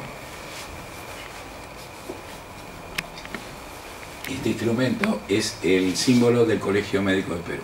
El Colegio Médico tiene el tumi. Bueno, finalmente en Argentina se crean, ¿no?, las leyes para protección de los conocimientos indígenas. Se crea el INAI, la siguiente. Se reconoce justamente a las distintas culturas indígenas para que se les conserve el desarrollo de su patrimonio cultural y además que se les conserve no solamente los recursos humanos, también los genéticos, las semillas, las medicinas, el conocimiento de las propiedades de la flora y la fauna. Todo esto está articulado por ley, o sea que ese conocimiento está resguardado. Hay derecho a los pueblos indígenas a sus propias medicinas tradicionales y a mantener su... O sea, nadie le puede decir a distintas señas, ustedes no sigan haciendo esa medicina que es retrógrada. No, se le respeta. Lógicamente, también en ese sentido se ha integrado la medicina oficial con la medicina indígena a efectos de tener las dos cosmovisiones. Entonces el paciente, vamos a suponer que una hemorragia terrible, que hay que actuar rápidamente, una crisis amática, se te está muriendo, le van a dar un corticoide. Después puede venir el chamán y puede trabajar en conjunto con el médico occidental. La siguiente. Fíjense, por ejemplo, en Chile hay farmacias mapuches. Están las farmacias oficiales donde el que atiende es un farmacéutico mapuche. O sea que tiene que ser mapuche y atiende la farmacia. Hay hospitales en Chile donde se contempla la medicina mapuche con la medicina oficial. La siguiente. Y este es un proyecto que hace 2 años, como pasa en Argentina, se inicia, no se termina. Entonces está el primer hospital intercultural en Aluminé, Neuquén, hermosa la maqueta, todo divino, todavía no está funcionando. La siguiente. Fíjense, por ejemplo, en Bragado, la estación de tren, donde ya no pasa más el tren, es el consultorio mapuche. En Bragado hay también mapuches por fenómenos migratorios. Entonces ya se les reconoce y la intendencia reconoce ese lugar como un sitio mapuche. Bueno, la recopilación de la información es fundamental en todo esto porque tenemos que documentar todo lo que hace nuestra flora a través de los distintos ensayos. Entonces hemos hecho, con el doctor Desmarchelier, que es de nuestra sociedad también, un primer libro que es el de plantas autóctonas de Argentina. Esto lo hicimos para atención primaria de la salud, donde la gran crisis que dijimos, entre 2002, 2003 hasta 2006, incorporamos plantas al sistema público de salud y a cada médico de atención primaria se les dio este libro para que interpreten. Si viene una persona y dice yo estoy tratándome con Ambay para problemas respiratorios, que sepa por lo menos que es el Ambay. Entonces pueden buscar en el libro y tienen información etnomédica y la información científica, con el agregado de precauciones, contraindicaciones, interacciones con medicamentos. O sea, está toda la información ya validada desde ese punto de vista. Y esto lo hemos hecho con el doctor Desmarchelet también, nos invitó el Ministerio del Perú y hemos trabajado en la zona preamazónica, donde los médicos de Perú estaban trabajando ahí y le venía la gente que todos utilizan plantas ahí.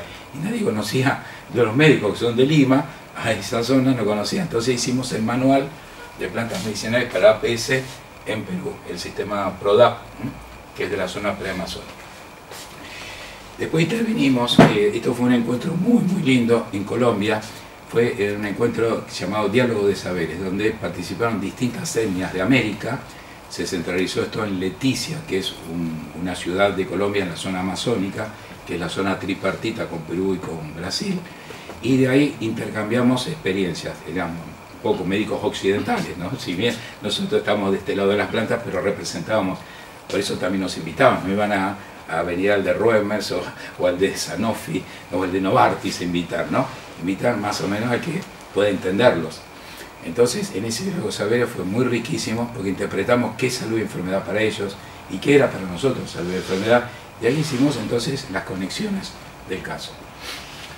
Esto fue entonces Leticia, estábamos mucho más jóvenes, estábamos con todas las distintas etnias, teníamos médicos que eran de México, de Chile, de Perú, y empezamos entonces a intercambiar todos estos conocimientos y aprendimos realmente muchísimo. Todo eso está plasmado en ese libro, el siguiente.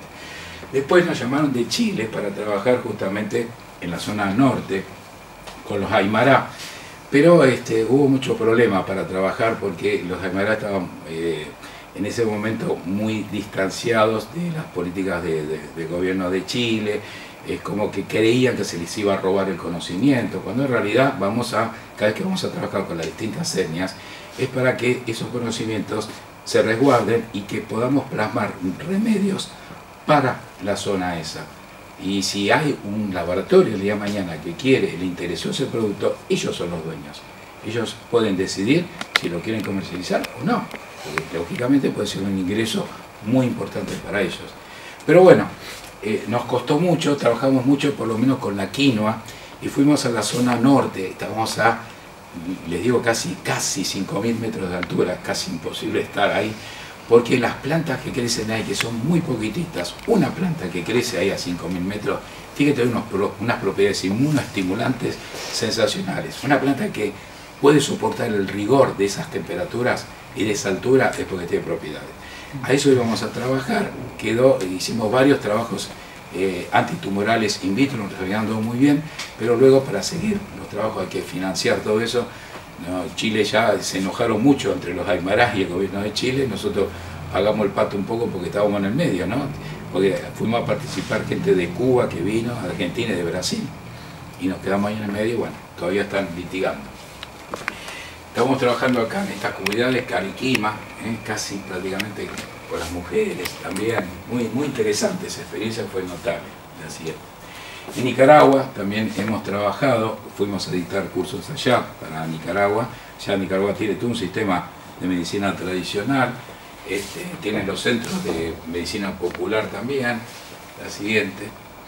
Bien, entonces lo que nos queda para ir cerrando, los retos a futuro que tenemos. Primero, hay que evitar la negación cultural histórica, porque siempre se dice, lo que hacen estos tipos no sirve. Eso no es medicina, eso es superchería, eso es antiguo. A mí, me acuerdo, el año 98, 99, cuando fuimos a proponer en su momento al Ministerio de Salud la utilización de plantas medicinales, medio que me sacaron corriendo. Me decían que vos, Alonso, querés retrasar la medicina en el país con esto. ¿Cómo retrasar? Estamos simplemente procurando utilizar nuestros recursos florísticos en función de remedios, nada más que eso. Bueno, me sacaron carpiendo. En el año 2002-2003, cuando vino la gran crisis, che, Alonso, vení. Pasa lo mismo. Que ahora me llaman así. Vos hablabas de las plantas, qué sé yo. Bueno. Cuando en ese momento me echaron, me acuerdo siempre la frase, no me quedó siempre patente, me dice, vos querés hacer una medicina que es de Latinoamérica, no para nosotros. Digo, pues estamos en Latinoamérica nosotros, ¿de qué me estás hablando? O sea, fíjense la desincronización que había, ¿no? Como diciendo, nosotros somos una equivocación, un error, estamos acá, somos europeos básicamente. Bueno, en el año 2003 se dieron cuenta, estábamos en Latinoamérica con desnutrición, teníamos de todo en ese momento, y ahí pudimos, fíjense, a través de una gravísima situación social, pudimos incorporar por primera vez los fitomedicamentos en el sistema público de salud. 4 es lo que nos dejaron mucho más. La congorosa, para los problemas de acidez, gastritis, el ambay, jarabe para parte respiratorio, crema de caléndula para los problemas de piel. Es más, esa crema de caléndula se utilizó de manera vasta en los hospitales hicimos una potencia muy buena para escalas de decúbito, para quemaduras, realmente funcionaba de maravillas. Decimos al 10%, cuando la crema de caléndula que van a comprar ustedes en la farmacia es al 1%. Te va a sacar un granito, una dermatitis de pañal, pero una escara, un agujero así, te lo saca al 10%. Bueno, eso lo hicimos gratuito. A veces me meten en una planta que no era, ahí trabajaban los botánicos. Fue un trabajo de arquitectura que llevó mucho tiempo organizarlo, porque ponernos de acuerdo entre tantos antropólogos, médicos, farmacéuticos, toxicólogos, gente del gobierno, botánicos, cada uno tiene su tiempo. A veces me arrancaba los pelos porque digo, escuchame, ¿cómo no está el extracto todavía? Y no, porque todavía falta que el botánico, ¿viste? Se toma 3 meses para hacerme el trabajo. Bueno, así estábamos todos, siempre nos cuesta armar equipos. La cuestión es que pudimos hacer entonces 4, el otro fue la carqueja en gotas para problemas digestivos también, hicimos un piojicida natural, tuvo una historia, no lo pudimos terminar de hacer por conflictos de intereses que a veces hay, y tiene mucho que ver con lo que está pasando hoy, con el tema de los retornos. A veces nos pedían algún retorno por meter un producto. Parece mentira que estamos trabajando con productos gratuitos a la población y nosotros teníamos que dar un retorno. Era una cosa insólita, ¿no?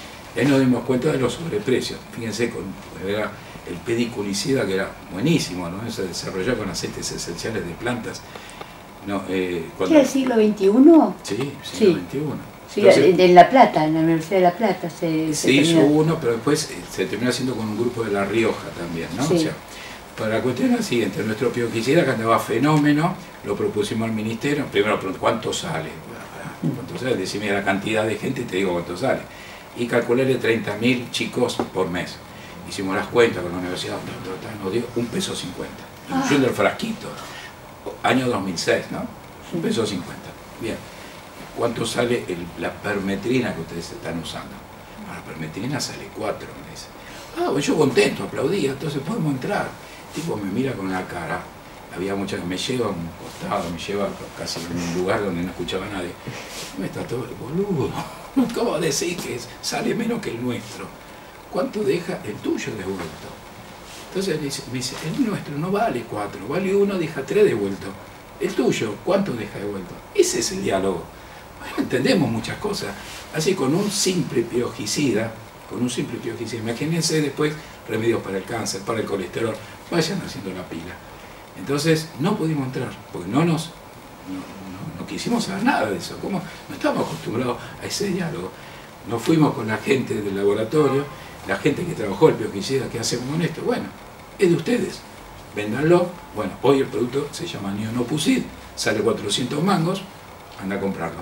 Y ese producto era gratuito para toda la gente. Entonces, esas cosas son las que a veces nos desalientan, porque queremos avanzar, ¿viste? Y siempre avanzas un paso, echas 2 atrás, y un paso y 3 atrás.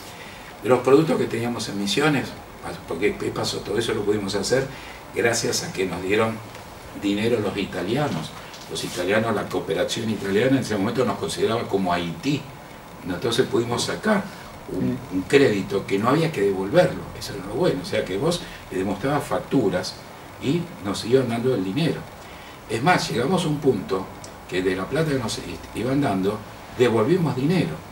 O sea, yo conseguía cosas gratis también. A ver, la facultad parece una cromatografía, que es la identificación de los principios activos de la planta. Eso puede salir como un superhéroe 7.000 pesos. Pero yo tengo un amigo en la facultad, me lo hace gratis. Entonces, ¿para qué? Tomar los 7.000. Devolvía a los italianos, no entendía nada. Decía, como argentino devolviendo plata. No entendía. Cuando tranquilamente podíamos, a ver, a la Argentina de siempre, truchaba facturas. Agarraba la factura, te la dibujaba y tráeme la guita. Bueno, entonces, con esas cosas nos aseguramos muchas veces que podemos tener otro proyecto más adelante, en la medida que vos vas demostrando honestidad, que las cosas las sacaste adelante. Pero ¿qué pasó después? Cuando se cortó el chorro con los italianos, el gobierno de Misiones, de los 4 registros que teníamos, ya se le cayeron 3.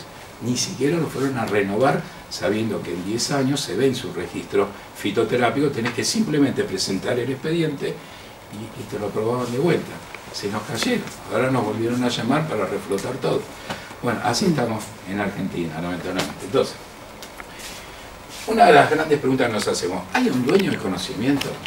Porque atención con esto. Esto fue algo muy interesante que surgió en diálogo de saberes con las distintas señas. Pues nos hablamos a calzón quitado, como se dice. Porque muchas veces ellos siempre están en esa situación defensiva, que lógicamente a través de la historia tienen mucho desierto, donde siempre están pensando que le vas a robar la información. Bueno, cuesta convencerlos que a veces no es así, que procuramos establecer una suerte de proyecto para que participe la comunidad, podamos tener cultivos de plantas medicinales, donde ellos tengan, lógicamente, dinero para sus cosas, porque el Estado les va a pagar, y esos remedios se van a repartir de pronto, o en la comunidad o en todo el país. Pero a veces no quieren largar nada. Pero ahí viene la cuestión, porque dicen, somos los dueños del conocimiento. Bueno, perfecto. Pero por otro lado, estás pidiendo la educación gratuita, pedís las vacunas, pedís el agua potable, pedís la vivienda, o sea, pedís un montón de cosas y no das nada a cambio. Eso se planteó de manera cruda. Y muchos lo empezaron a entender. Porque no es posible muchas veces que algo que puede ser para toda la comunidad, no es para exportar ni vendérselo a nadie. Es más, queda por escrito que si hay alguien que está interesado en esto, ustedes son los dueños. Entonces no boicoteemos la flora que puede realmente. Y nosotros, además, podíamos hacer esto sin tener que pedirle permiso, porque no escribieron tampoco. No hay nada escrito que diga, yo soy el dueño de la planta esta. Porque no está escrito. Entonces, así todo, se les reconoce que ellos son los dueños. Y eso está por escrito.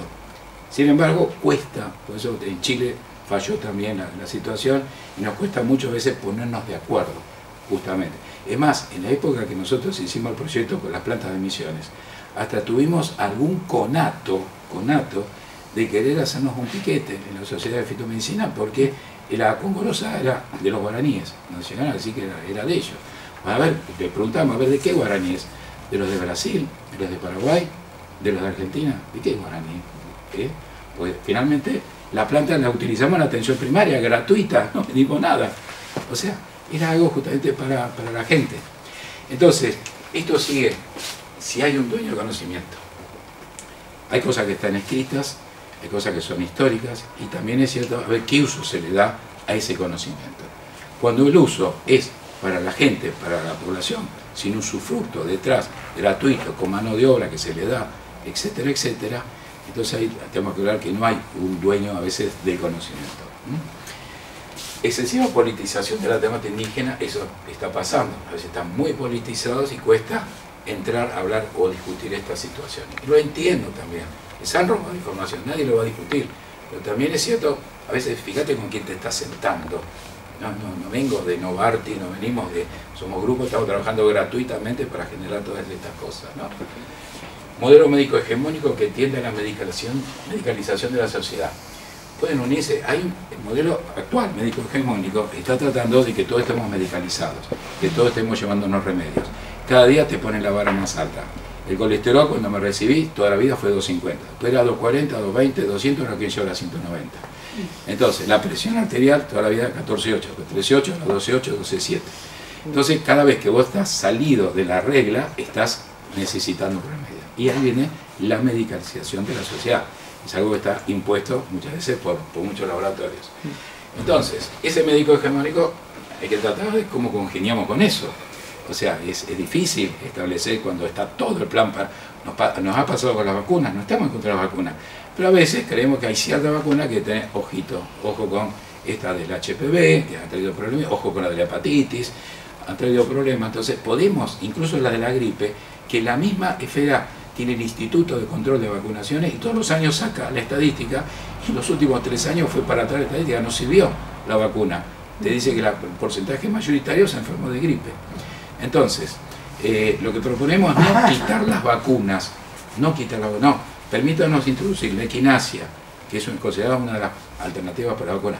La homeopatía, que tiene sus remedios homeopáticos antigripales, que lo está usando, por ejemplo, Brasil los usa ya dentro de la política sanitaria, ¿no? O sea, tenemos alternativas para aquel que no se quiere vacunar. Pues también es cierto, desde el punto de vista epidemiológico, si hay peligro de epidemia de gripe, bueno, la gente tiene que estar vacunada, perfecto. Una cosa que no te haga efecto y otra cosa que no uses nada y te puedas morir. Pero aquel que no se quiere vacunar, que es reacio a todo, entonces dale la posibilidad como Estado, bueno, mira, no querés la vacuna, tenés la homeopática o tenés la fitoterápica. De esa manera cubrís también la situación. No puedes dejar en el aire a un grupo de gente que dice no, ¿por qué no? Imperio de la tecnocracia y protocolocracia, ¿no? Que es la medicina basada en la evidencia. Muchas veces la medicina basada en la evidencia es la medicina científica. Volvemos otra vez al inicio de la charla. La ciencia versus todo esto. Ahora, la medicina basada en la evidencia. ¿De qué evidencia me hablas? De un remedio, por ejemplo, que hace poquito lo sacaron al mercado para el reuma y a los 6-7 meses lo tuvieron que retirar por la cantidad de muertes que provocó. Eso era evidencia.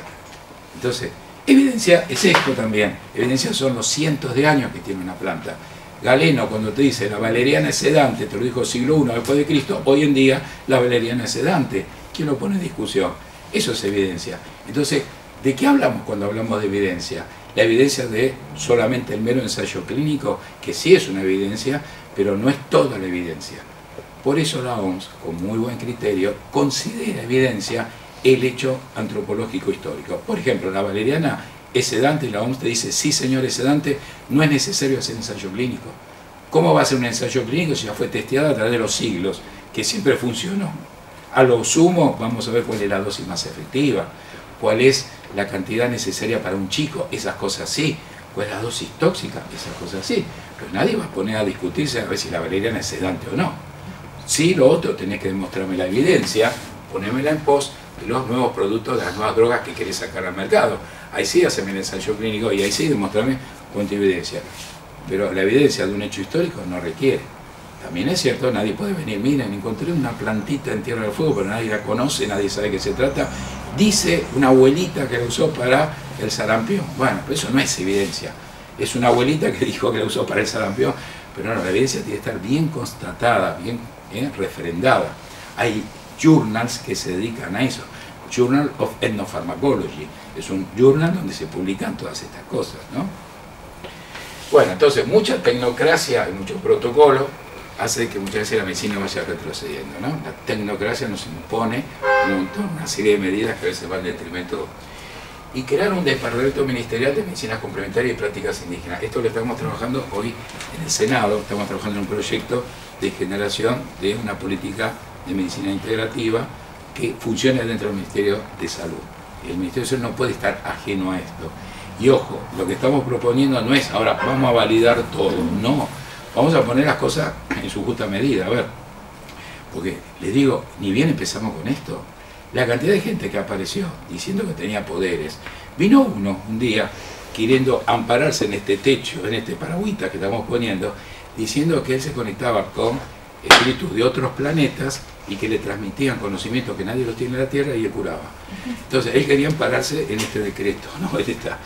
No, bueno, esas cosas no. Es decir, acá vamos a validar, a ver, vos decís que sos acupuntor, bueno, vení, a ver, demostrarme que sos realmente acupuntor y te va a venir a examinar gente de acupuntura. Incluso se traen de China muchas veces, esto lo hace China, manda a sus profesores a dictaminar, por ejemplo, en Perú lo hacen en Chile, a tomarle examen. Porque vos sos un pinche puntor, colocás aguja nada más, porque tener los ojos rasgados te crees, no, pará, te van a tomar examen. Lo mismo, vos sos homeópata, bueno, los homeópatas se van formando en las escuelas homeopáticas, son muy serias, entonces en ese punto de vista no hay problema, ¿no? Entonces, con estas cosas se tienen que dirimir dentro de un ministerio de salud.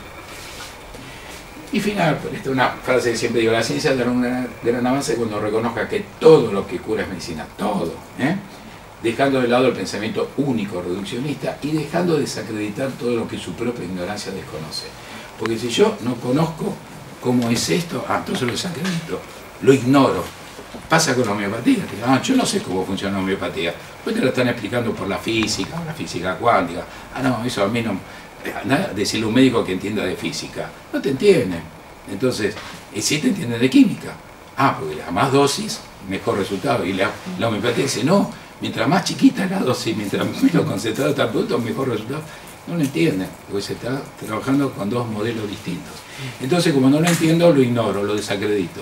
Cuando lo que tengo que hacer es ampliar el conocimiento. A ver, ¿por qué hace 280 años que está la homeopatía y sigue vigente? Si hubiera sido un fraude, hubiera caído solita por el fraude mismo. En cambio, la medicina, el país que se defiende tanto, es la más joven, que la que arrancó en el año 40. Entonces todavía no cumplió 80 años. Y las otras son ancestrales. ¿Cómo vas a discutir la medicina ayurveda? Simplemente hagan la prueba, métanse en Google, pongan ayurveda Wikipedia. Van a encontrar que en Wikipedia dice es una medicina relacionada con la brujería. Es una cosa que no podemos entender y no lo podés cambiar. Habíamos hablado con la gente de ayurveda para ver si lo pueden cambiar y lo cerraron. Hicieron un poder de lobby con todas las medicinas complementarias, que todas las tratan de brujería, que no tienen medicina basada en la evidencia, ignoran todo. Pero justamente, que le hemos dado un pasito hacia adelante, surgimos de la medicina alopática, pero no renunciamos a ella. No soy un fundamentalista, es decir, tengo el conocimiento alopático. Me enseñó la facultad de medicina, bienvenido. Ahora, déjame también probar mis otros remedios, que también me los estudié, en distintas enfermedades donde no funciona la medicina alopática. ¿Cómo me van a privar de eso? Y le vas a privar al paciente de otro tipo de medicina, cuando la única que querés imponer es la medicina de la evidencia farmacológica de 80 años nada más. Entonces, eso son las cosas que hoy creo que tenemos que cambiar. Por eso decimos entonces que tenemos que salir de lo que es el reduccionismo y empezar a abrir un poquito más la mente. Y la última, bueno, ya tienen el mail para que cualquier cosita se quieran contactar. Y bueno, yo te agradezco mucho. Bravo.